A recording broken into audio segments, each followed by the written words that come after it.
think about as a family, as a couple, when we think about the future of our children, the biggest thing that we want for them is a personal relationship with Jesus Christ. And when we're giving to the faith campaign, we see it as we're putting down the seeds that are going to grow into to something bigger in the future. We see our children walking through the doors of that building, even though it hasn't manifested yet. We don't have the physical doors. We see our children there, and we see them as a part of this church family, and us giving plays a role into that. Sometimes we like to see things happen immediately, and with this faith campaign, it's a marathon, it's not a sprint. And I think that what people can take away is that we know that it's going to happen. We trust in the experiences that God's going to provide for not just our family, but for this community and this church.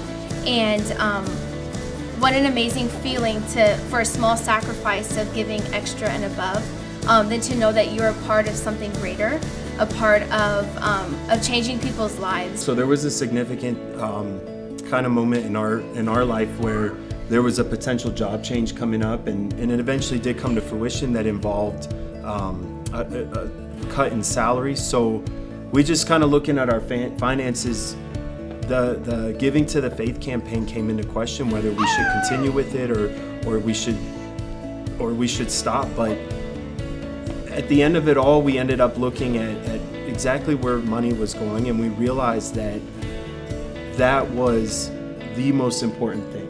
That our tithe and the additional money to the faith campaign was the most important thing. God's called us to give, and there's no way the math worked out, but everything panned out, and we know that wasn't just by coincidence. We know that was God's hand directly in that.